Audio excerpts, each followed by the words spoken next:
Hello and welcome to Let's Talk Sport and Sportskeeda, and today we're previewing the England versus Czech Republic game in the Euro 2020 qualifying campaign.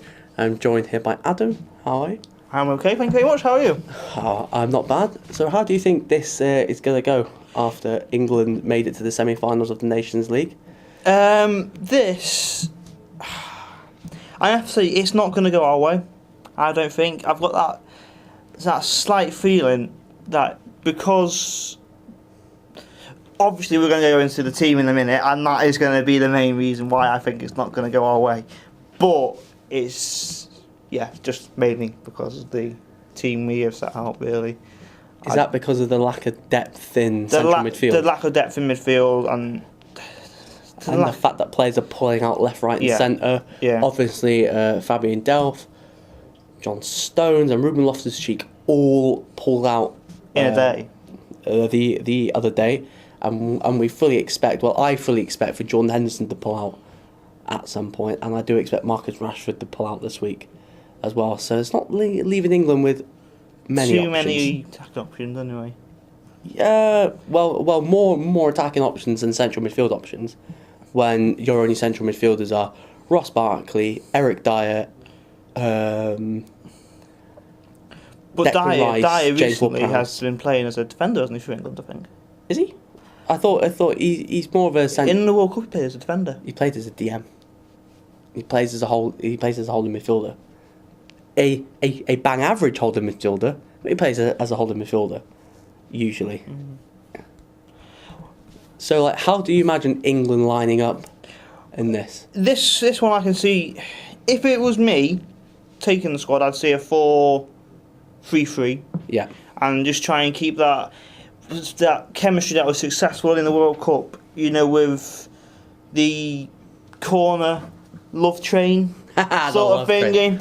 So I would try and I'd love to try and still keep that within the squad, to have two centre backs in order to do that. That's how I'd play it. That's how I'd approach the game. Obviously, because you've got little to no midfield, you've got to try and work around, try and find an attacking option alongside that. It's going to be difficult for them, and that's why I can't see them winning anything in here. Well, I fully expected, I wanted England to line up the 4-2-3-1 to get Dele Alli in the hole behind Harry Kane. But since John Stones has pulled out and England started to play out from the back a little bit more, I do expect them to go back to a 3 at the back, which for me would be going backwards, because Southgate did say the 3-4-3 worked at the World Cup because with the players that I've had, like the players I had available. Yeah, but now he's available in the World Cup. Yeah, but now I do imagine, since it's Stones, it'll play 3 with Walker. It's either Tarkowski or Keane. They aren't great. They've both been out of form this season. You've got to feel sorry for Conor Cody. That's if they play the back 3. I'd be feeling very sorry for Conor Cody, who's been exceptional for Wolves. And then obviously you've got Maguire left. It's there's not. I'd have Maguire in my team. I wouldn't have him not in the team. I'd have him. That's why I'd always like to keep myself secure at the back. Keep yourself. Keep your offside. Yeah. Marking well. Keep it simple. Keep it how Keep it 4 at the back.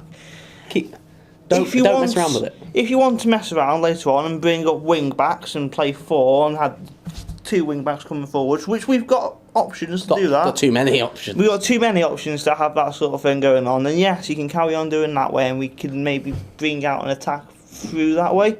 But I think we've got to focus, and we've got to get our defence to stop them from scoring.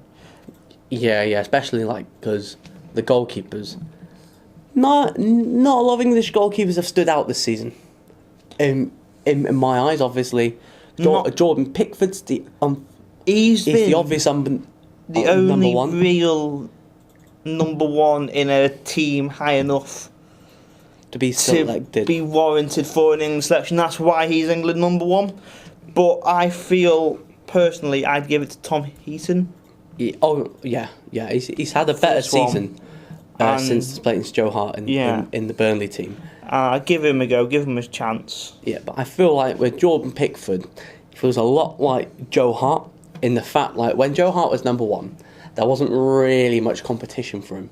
So if he had a bad season or something, there'd be fans saying, get Joe Hart out the team. But realistically, there'd be no competition, and unfortunately, that's the same with Jordan Pickford now. Like, there's no viable competition who plays the way that Southgate wants a goalkeeper to play. But this is with the distribution, who's going to displace him? I know this is going to go slightly off the England radar. It's down to the Premier League clubs who aren't playing the England keepers to not give them that option. Yeah, well, I think at Southampton got 3 English goalkeepers on the books, right? Fraser Forster, who has not played for Southampton at all this season. Alex McCarthy, who's been in and out the squad over the recent couple of years. And for me, who should be in the England squad at least, is Angus Gunn, who England might have a problem keeping hold of if he's not selected in the next squad. Because Scotland have actively said, we want him. Do we want him because his dad's Brian Gunn. Well, sometimes for Scotland, I think maybe they should give the likes of them, get them in the England shirt, and give them a chance in friendlies. Yeah. Give them the opportunity to go off and say, yes, you can be in our England shirt. Well done, you got yourself a cap. Happy days, you're part of the England squad, then you can't be chucked off to a different nation. And then you've got them there then, already in that pool, nation pool.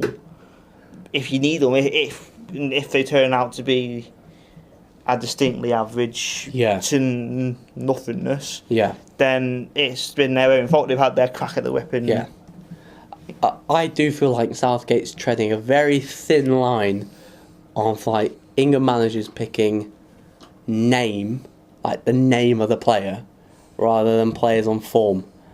And I know the pool isn't very big of England talent, but he's managed under 21 players. He's managed youngsters. He said he'll bring youngsters through, and if he starts picking like players who have barely played this season, like your Eric Dyers, your Fabian Delphs, they've barely played this season at all.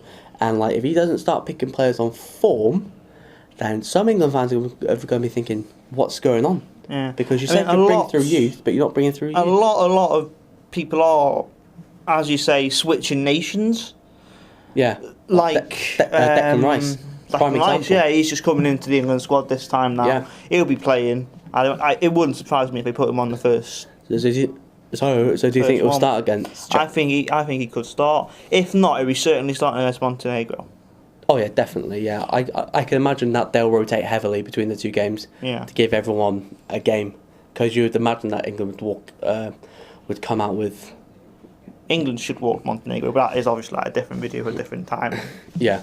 So just to wrap this up, then, score predictions. I'm gonna go for a draw. You're gonna go for a draw. 2-2. 2-2. So who's scoring for England?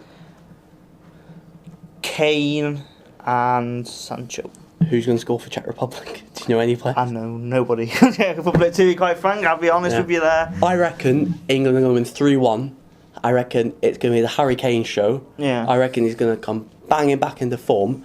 And I reckon Matej Vydra is going to score for Czech Republic if he's even in the squad. Right, so if you agree with what me and Adam have said, check out the video on Let's Talk Sport. Subscribe down below, like, share, and watch us on Sportskeeda, and we'll see you all very soon.